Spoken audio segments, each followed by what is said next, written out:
Good evening, folks. Alrighty. I almost forgot about our Q&A today.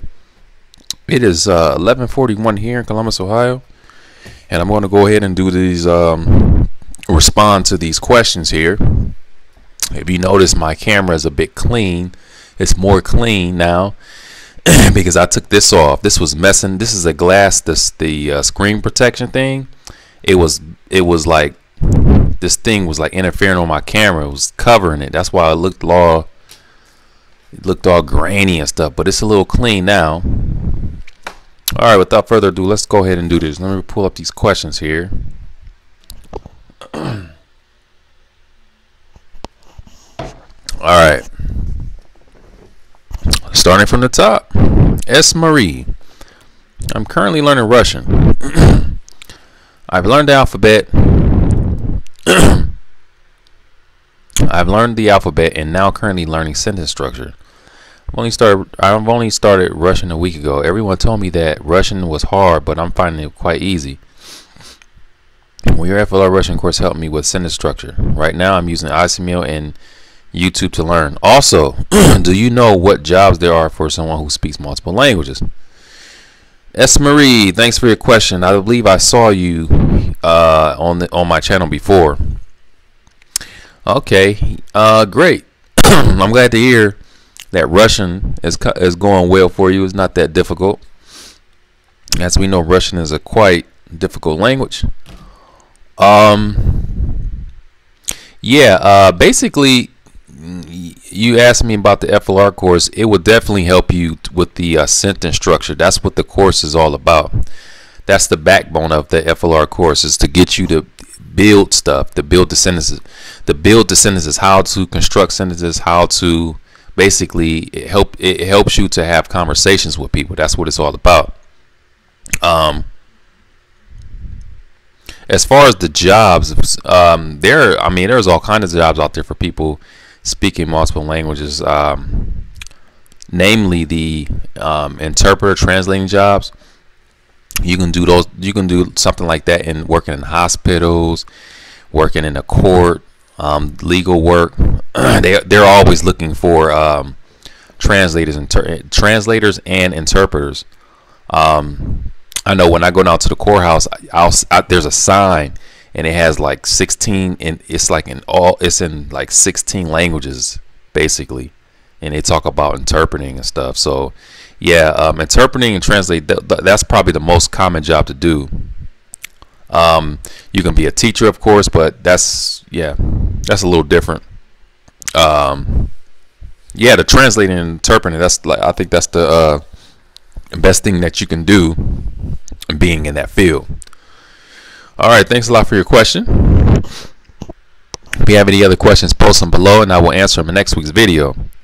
Palabra, welcome back, sir. Hey Moses, me again, Danilo. As always, thank you so much for answering questions. This week's question concerns Arabic. Did you learn MSA or a dialect? What type of Arabic do they speak in television? Is MSA spoken in an Arabic speaking country, or was it made up for foreigners? When you speak a dialect, do people from other Arabic speaking countries understand you? Greetings from Switzerland. Alright, great questions again, as usual. So when I first started learning Arabic, the first Arabic I started learning was Egyptian. And I didn't really know. I wasn't really familiar with the Arabic languages. So I just went to the bookstore and the first Arabic book that I came across, I bought. I didn't know. It said something that I can't remember. I don't think it said anything about Egypt. Yeah, it didn't say anything about Egypt. It just says it was like Arabic. It was like a little pocket book.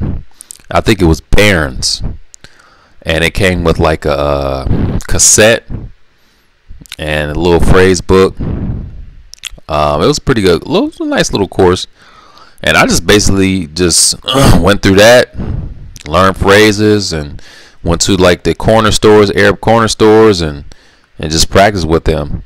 And it was funny because when I first started doing that, they were like laughing and stuff. They say, "Oh, that's Egyptian. You're an Egyptian," or something. They would make these comments, but they, you know, they were just joking around. But I didn't even know, man. I didn't know it was a dialect.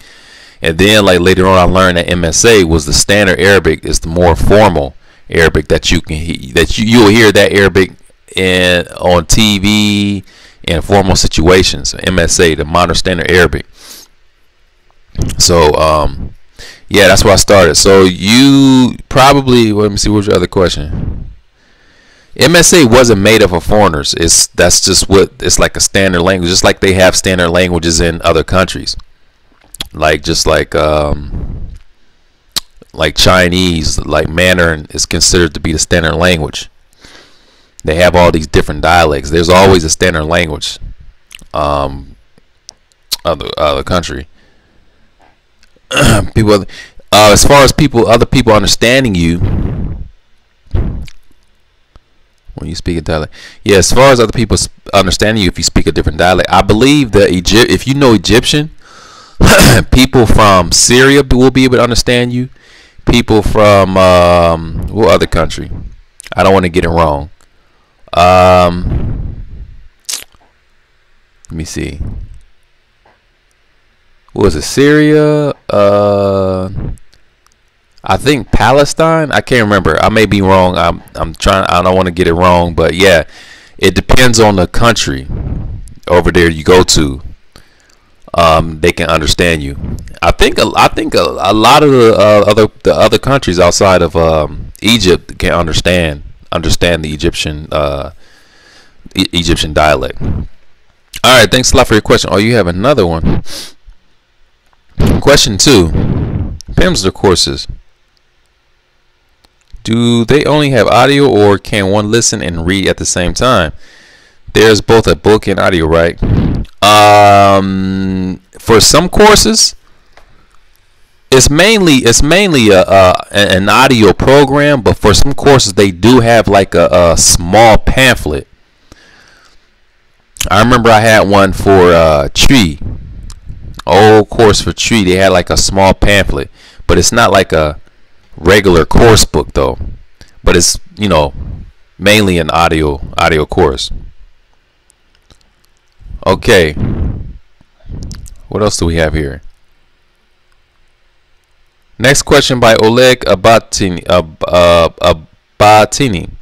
Hi Mos, do you know Tim Donner? I'm a fan of his YouTube videos, but he hasn't uploaded anything for 3 years. Do you know if he's quit YouTube? Yes, I'm familiar with that guy. I don't follow him, so I'm not sure. I'm not sure what he's doing these days.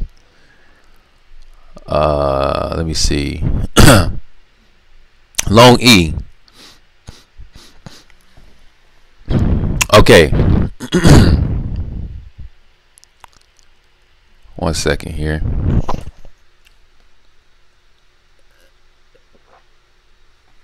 I was wondering, like, man, why my camera, this iPhone 6, why my camera looking like that? I had to take this thing off. Huh.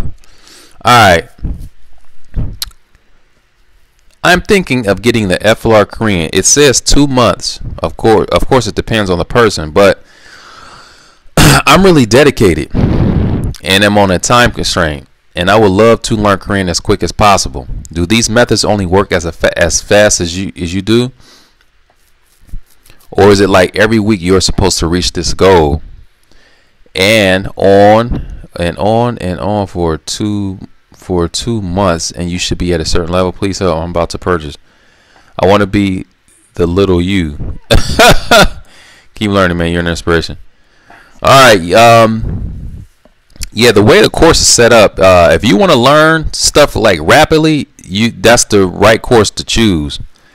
They have instructions, and you should follow those instructions. You follow the instructions and do everything that you're required to do. You will get really fast results. Really fast results. I mean, it's a lot of work. You don't have to do things every day. I mean, the more the better. But yeah, if you follow that method, you will learn a whole lot in a short period of time. Thanks a lot for your question. Oh wait, did I skip something? Yeah, so yeah, and it's not every week. You have to go through the whole thing. 2 months, I say 2 months, or usually I say 3 months, but 2 months there's 2 months worth of content there. You have 8 weeks worth of content. That's why it's 2 months. But I normally, like in private tutoring, our classes last for 3 months because, you know, things come up. You know, people, you have to get extra time, and then not to mention we have a review. We go back, we review everything. That's what we normally do. And we spend like 2 weeks doing that, like 2 weeks. All right. Roger, hey Moses, I'm Roger from Catalonia. Do you know where it is? How long do your language last in your mind without practicing them? Thanks. Yes, I know Catalonia. I've heard of it. Catalan, you guys speak Catalan over there. Yes, I'm very familiar with your location. As far as how long the language lasts in your mind, or in my mind, it all depends on how long you studied it and practiced it. I believe the longer you practice the language, the longer you've been practicing, the stronger it becomes, and the longer it will remain in your mind. You may get a little rusty, but you're not going to get very, very, very rusty. It's not going to happen. So, like for me, Chinese is my strongest language, and I've been doing it for a long time. So, if I just completely stop practicing language, I think it's safe to say I can go a whole year without practicing, and I won't forget. Like, I'll still be able to come back a year later and be able to speak because of how long I've been doing it for. But if you've done it for like a shorter period of time, then it's gonna be really difficult. You're gonna be forgetting stuff quicker, a lot faster. Omar Lorenzo, thanks a lot for your question. Hold on for a second.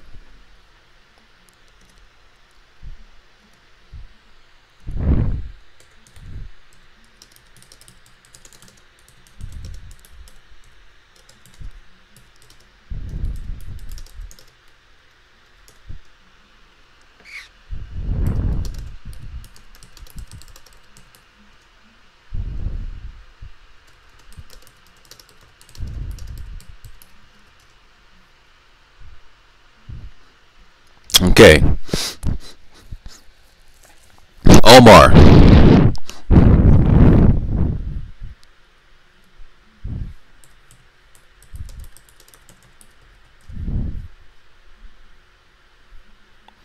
Hey Moses, have you heard of the app Eggboom? They use a chat bot that only teaches you the language, but also converses with you in said language. They only have 3 courses right now: Mandarin, Japanese, or Korean, but the concept seems really interesting as it focuses on practicing everyday conversation. Have you heard of it? And so what do you think of it? Thank you for being an inspiration. Okay, ooh, Eggboom. I'm gonna you know what I'm gonna do right now, so I won't forget. I have my Android here. Let me look here.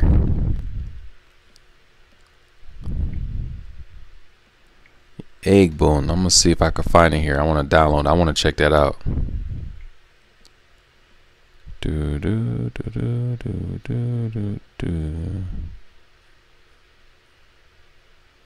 Eggboom. Chat to learn Korean. Hold on, I'm about to install the Korean one. Alright, yeah, I haven't used it before. This is my first time. Thanks for mentioning that. I'm gonna check it out, and perhaps I'll do a review on it. Actually, you know what? I am gonna do a review. I have screen capture on my Android, so I can make screen capture videos now. Ha ha ha ha ha. Okay. Alright. Thanks for your question. Thanks for that information. Silent treatment. Are you left-handed? Yes, I am left-handed.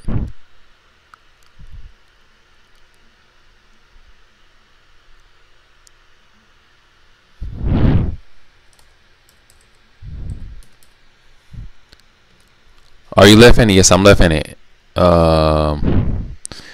Hi, why don't you make your courses into apps? I replied to him. I said, money. Costs money to do that stuff. I don't have money to do that right now.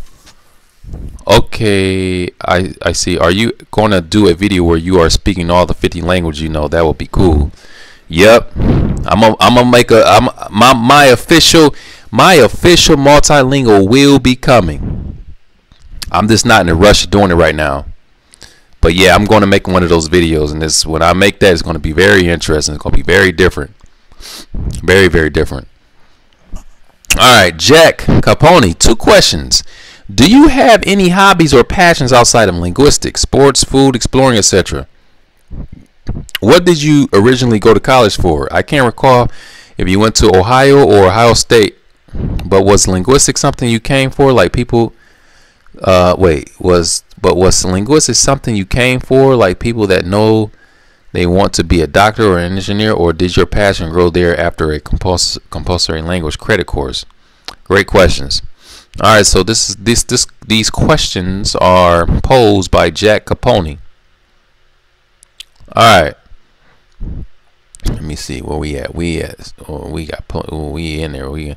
This video probably not gonna be an hour long. Yeah, it's not gonna be. That's not gonna be that long. All right, so your first question, I do have other hobbies outside of language learning. I like to go fishing. I like to play video games. Fishing, video games. That's pretty much it. Fishing and video games. Yeah. Not really into sports. Yeah, that's it. Just fishing and video games.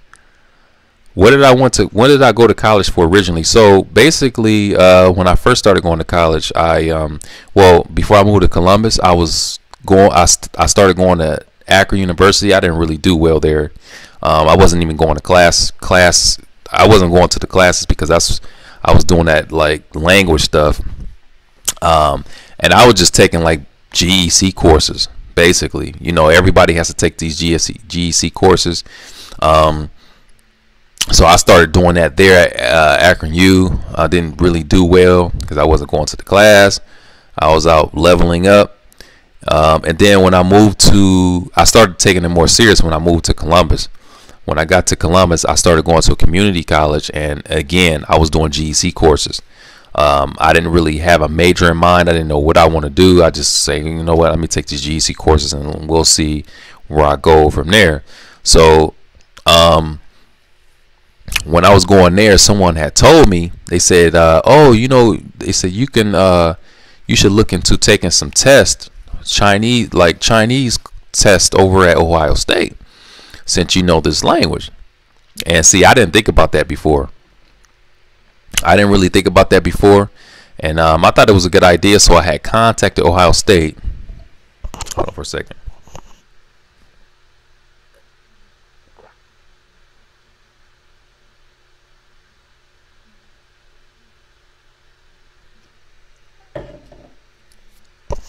So I had contacted Ohio State, and I set up an appointment to take a Chinese placement test. So I did that. And I did fairly well. It was a spoken and reading test, and they put me in a second year they put me in a second year course for my it was more like a reading course, but they had like 2 sections. They had like a spoken section and a reading section. So when I took the placement test, the teacher was like, yeah, you should take this class for the reading and writing. So I said, okay, that's cool. So when I took that class, I had got EM credit. I had got EM credits for the first year. Those first year classes, I got EM credits for those. And then I took it was like a more informal placement test. At the end of the class, the teacher had asked me, because I was performing really well. I was like outperforming the other students in the class in the spoken section. And I guess the teacher recognized that, and then at the end of the quarter, she had came up to me and she said, do you think you can, she asked me if I thought the class was too easy, and asked me if I thought I can do like a higher level. And I said you know, I just said I don't know what is, you know, whatever. So she gave me like this test. She told me to follow her, and I follow her to this. It was like an empty classroom, and they had like these projectors where you could turn on, you can get on the internet and whatnot. And she had turned on a talk show. It was a Chinese talk show. I still remember. It was called what the Chinese name was, Shihua Shihua. It was like a Tell It Like It Is. That's what it was. And so she turned that on. Oh, look, I'm gonna show you something. Check this out. I looked right at the book. This is the same book I got. Let me show you.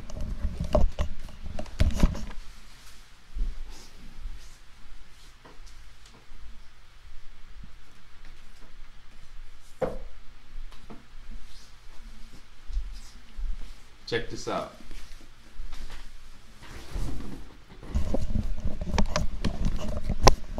So some people probably think I'm lying over here. Look, you see this book? Tell It Like It Is. See, in Chinese it's Shihua Shihua. Shihua Shihua. It's Natural Chinese for Advanced Learners. And basically, yeah, it came with a CD. I don't know where that CD is. This is pretty good. It's basically see, look, it's like dialogue from the talk show, and they got the vocabulary and stuff. But anyway, this, she had turned this on, and then basically she was like, she wanted me to listen to the conversation, what they were talking about, and then like it was like real. She didn't let me listen to the whole thing. She like let me listen to enough to get a good idea of what was going on, and then she stopped it. And she had asked me, she's like, yeah, what, she was like, so, she was like, what do you, she said, do you understand what's going on here? And I briefly told her what I understood and what was going on. And then that was it. And she was like, okay, we're going to put you in the 612 class. And the 612 class, that's like a 6-year Chinese class. So I was in the classroom with a whole bunch of, I think I was the only undergrad student in the class. So everybody else, they were like graduate students, and they like lived in China and stuff. And I was just in there like, okay, this is cool. And yeah, I mean, I got an A in that class too. So we basically, that class was spontaneous Chinese. So basically we just go to the class, and then we'll be talking about these talk shows. That's what it was all about. So yeah. And then like before that, what was it? Oh yeah, when I took that, when I got those EM credits for that, when I placed out of like 3rd year, 4th year, 5th, like I placed out those classes, they gave me EM credits. I just decided to major in Chinese. That's how I came about to deciding that. I said, you know what, I'm already halfway through the degree. I might as well just choose Chinese as my major, because I had this is what I want to do. I wanted to major in Chinese, Japanese, and minor in Korean. That's what I wanted to do originally. But I said, you know what, I'm gonna take my time. I'm gonna just do Chinese. So I chose Chinese as my major. So that's what I stopped at. And I didn't finish the degree. I think it was back in 2008, because I started doing the FLR stuff. I'm gonna go back and finish, because you know, a lot of time when I was going, I mean I devoted a lot of time. I was going to classes and stuff, and I got a lot. I think I got like 200 credits on my transcript right now. So I'm definitely gonna go back and finish up once I get situated and get, you know, we'll do that. But yeah, that's how I came about that, man. What else did you ask me? Yeah, I think I answered your question thoroughly. All right, thanks for the question, Jack. Next question, Matthew Thomas.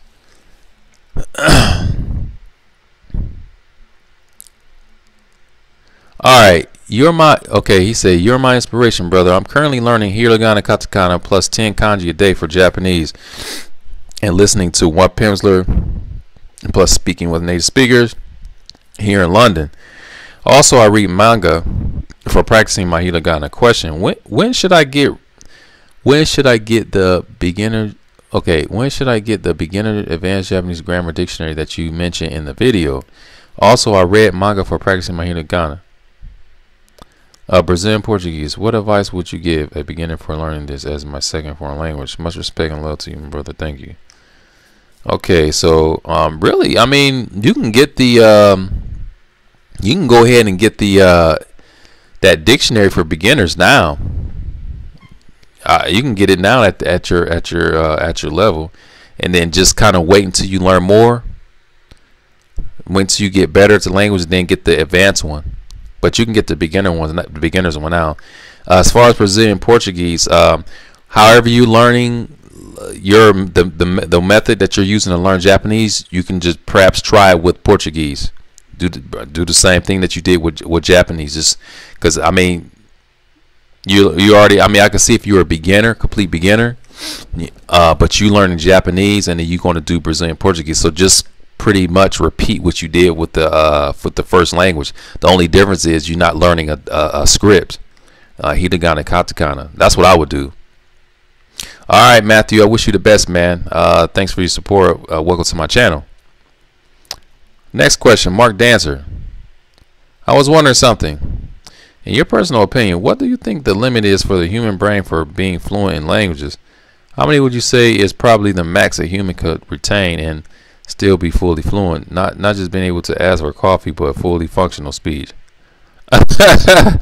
You know what? I don't, man. The human mind, man. We could do so much. You know, I can't even answer that. I can't even put a number on that. I think it's unlimited if you're in the right situation, of course. But the only thing that will limit you is your situation. If you're in a situation where you can't use those languages, then obviously you're not going to be able to learn those languages. But if you're in a crazy situation where you're able to use all these languages every day, I don't think there's a limit, man, for real. Seriously. Thanks a lot for your question, sir. Next question. Cheese a lot. Hey Moses, can you try keeping your mic further from your mouth? If I okay, yeah. I do remember seeing this. Maybe I'll keep it right here. We'll see. I'll keep it right there. See how it is when I upload the video.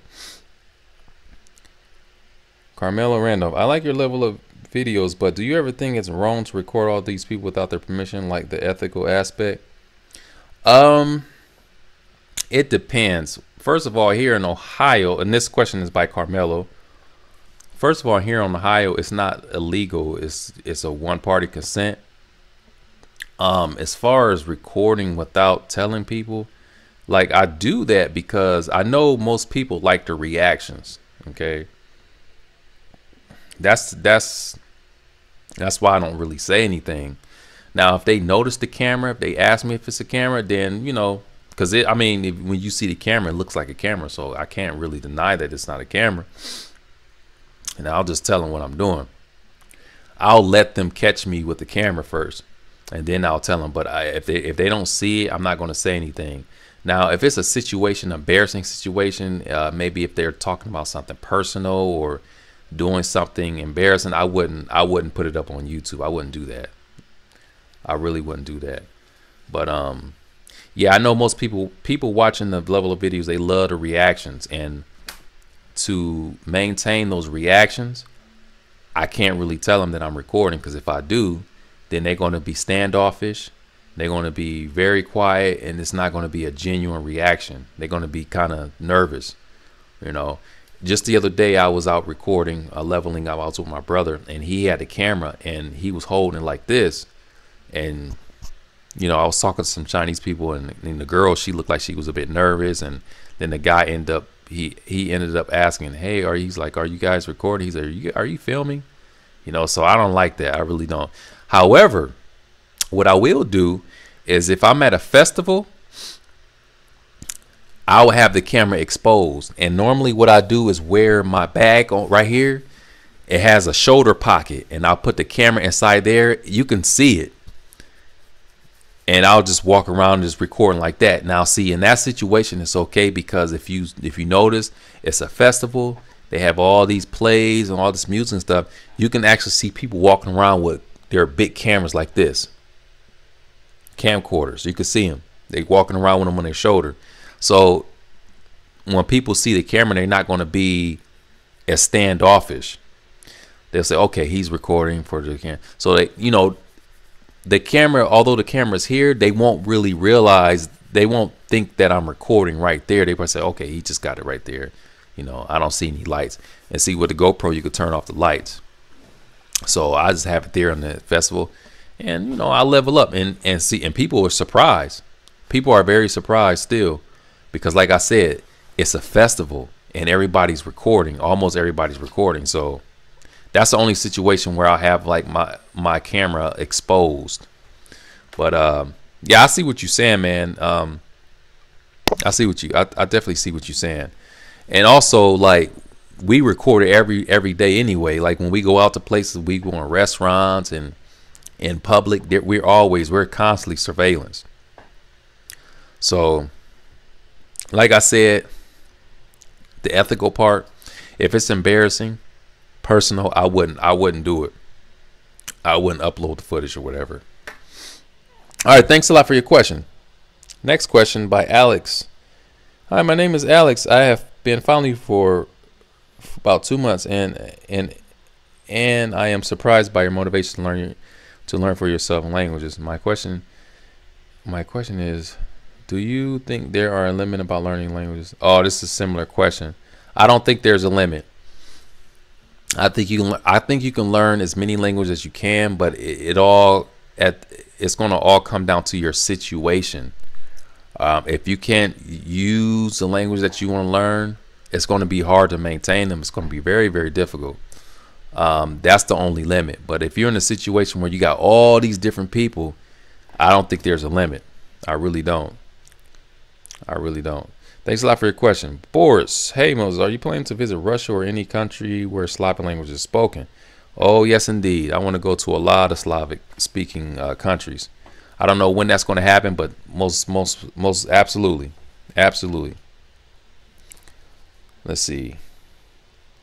Scroll down here. Oleg, can I study European Portuguese and Brazilian Portuguese at the same time? Do you think there are a big difference?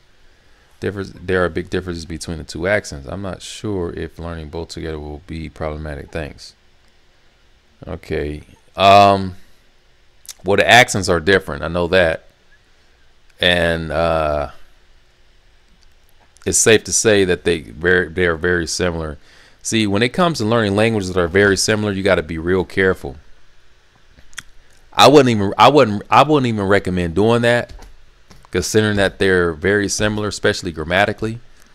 I would learn one, and then once you get to at least an intermediate level, then I'll go start learning the other one. That's what I would do. My opinion, that's what I would do, just to, you know, to avoid confusion, to avoid stress, because you're going to mix them up. They're very similar. Even if the accents are different, you're still going to mix them up. Okay, thanks for your question. Next question, AJ RX. Is that my stream follower? Hey, is that A? Yeah, I think that's guys following me. Have you ever studied Berber? No, I haven't, but I am interested in trying it out. Very interested. Next question, Black Dragon. I've been wanting to learn Japanese for a while now, and someone told me that watching TV, movies, and reading books from a country is a good way to learn the language. Since I'm not confident enough to speak to native speakers like you do you think this will be a good substitute for reinforcing skills you have in that language? Keep up the good videos. Okay, absolutely. See, what will happen, your passive skills will be good, but your active skills probably won't be as good. You probably won't have a balance if you just focus on doing that stuff, like watching movies and reading and stuff like that. Your passive skills will be good, but when it comes to speaking with someone, you're probably going to have a hard time. Have you ever met those people who are able to speak a language? Oh, okay. Have you ever met those people who are able to understand, but they can't speak? Something like that will happen. I always found that fascinating too. I found it fascinating that This person can understand literally everything. Turn on TV, they'll tell you everything. They'll tell you everything you said. Everything. When they hear that language, they know everything like a native speaker, but they can't speak. And when they try to speak, it's like it's not matching up. They're stumbling all over the place because they haven't really they haven't really put effort in trying to speak the language. That's something like that will happen. So you can get good in the language, but it's not going to be, you're not going to have a balance in the other aspects. So whatever you're trying to get strong in, you have to train that. Okay, that's just like working out. You know, if I want big biceps, I got to train my arms. I got to be training my arms. If I want to have, at the same time, have some, you know, pretty muscular legs, I got to train those as well. You can't just train one part and expect to get the results in other parts of your body. Same thing with language learning. If you doing this listening and you know you're reading, you're working on your reading skills, your listening skills, yeah, those will be strong. But when it comes to speaking and your mouth moving and, you know, enunciation, all that stuff, you're gonna have a hard time. Thanks for your question. Okay, Zachary Derry, next question. Xin chào chú Moses, khỏe không? Có câu hỏi. I'm good. Tôi bình thường. He said, hello, Moses, Mr. Moses.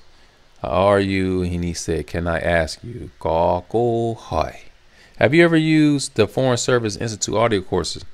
Old school audio courses made by the government. FSI course for Vietnamese really helped me with tones. Cảm ơn chú. Okay, thanks for your question. I'm very familiar with them. They're free. You can download them for free. Yeah, I think I haven't really used it thoroughly. I haven't really went through the whole course. I used it briefly, and I think it was for what language was I messing around with? Can't even remember what language I was messing around with when I use that. I like how they do the repetition. Repetition is very good. I think it's very good. It's a very good course for repetition. As something that you can use as a supplement with whatever else you're using. Yeah, it depends on the learner. Some people don't like that much repetition, but if you really like repetition, I think that course would be suitable for you. Definitely a good supplement. All right, so what is this? Sorry. Family. Hey, Paiva, mita culo. Mitas mene. Okay, explore with language. Hey, Lao Shu. We get to the bottom. Hey, Lao Shu, how do you go about reading books in other how do you go about reading books in another beginning language? Like, there's a lot of words that I don't know, but it's a bit time consuming when I have to keep looking up every fifth word. Do you have any tips on reading a book in a foreign language? Okay, thanks for your question. You know what you're doing is the good thing. You're doing exactly what you need to do, and that's exactly, I don't even have any tips beside what you're doing. Any tip you know, if you didn't tell me what you were doing, I would tell you that you have to you get a dictionary, you're going to have to look stuff up. That's just part of it. You have to. A lot of people go through that same process. I don't think there are any shortcuts behind it. You're going to have to look stuff up with a dictionary. That's just how it is. Yeah. So yeah, man, keep doing what you're doing. That's exactly, you're doing the right thing. All right, who's the next question? Nelson Trinidad. I know your strongest languages are Mandarin, Japanese, and maybe Cantonese. I believe your Spanish was a solid intermediate too. Now, about my methodologies, I don't have language partners. It's mostly studying with courses and trying some new approaches. Where I live, it ain't so easy to come across foreigners except for Chinese and Moroccans. I'm still a very beginner at both. If you have the same time, let me know about your other languages you speak better so we can see if we have some of them in common. Thanks, bro. Okay. Yeah, Nelson, I remember you asked me a question before, and I can't even remember, man. I can't remember what you asked me before. But Yeah, I remember before we had, I know Finnish, because you do Finnish lessons just like how I am. Swedish. No Spanish. You speak Spanish. And I can't remember any of the other languages that you, I think Vietnamese. All right. Should I watch a video? Oh, okay. I think this is, oh yeah, this is the last question by Tara Coninsis. I went to an international school with many different language speakers from other countries that were there to learn English. A pattern I noticed is that many students were fluent in English already. They could speak and understand, but they just had a limited vocabulary. For example, one Mexican student knew summer, autumn, winter, and spring, but didn't know they were called seasons. This perplexed me a bit. How could he speak and understand so fluently and not know basic vocab words such as season, least, room, etc.? I guess the question is, how do you become fluent? You see, this is subjective. Everybody has their own definition of what fluency is. I mean, you said like the guy, that Mexican guy, he's fluent. Although he didn't know those words, he's still fluent in that language. Like, to me, this is what fluency is. Some people say, and I know it's subjective, but I'm going to give my definition of what fluency is. Fluency is when you're able to speak a language and pretty much say, fluency is when you can speak a language, okay, and you can pretty much, when you're talking with someone and you want them to understand you, you can play with the language. You can just talk in a way to make them understand you, like even if you don't know vocabulary. So you say that guy didn't know that word seasons, that doesn't mean that he wasn't fluent. He's still fluent enough in the language to be able to make people understand him. So when you can't do that, you have to have a lot of vocabulary, a lot of experience with the language to do that, and be very familiar with the grammar and how things are constructed. When you're able to do that, then you can classify yourself as being fluent in the language. That's, at least to me, when you're able to do that and talk in any, like, if I'm sitting up here talking with someone and I don't know a certain vocabulary word, and I'm like, man, I want to tell this guy what I mean. Then I start explaining it, giving him examples stuff. He said, oh, and then he'll tell you what the word is that you don't know. That's being fluent in the language. Once you're able to do that, you're fluent. Some people say, well, you got to be able to talk about range of topics and be a native speaker.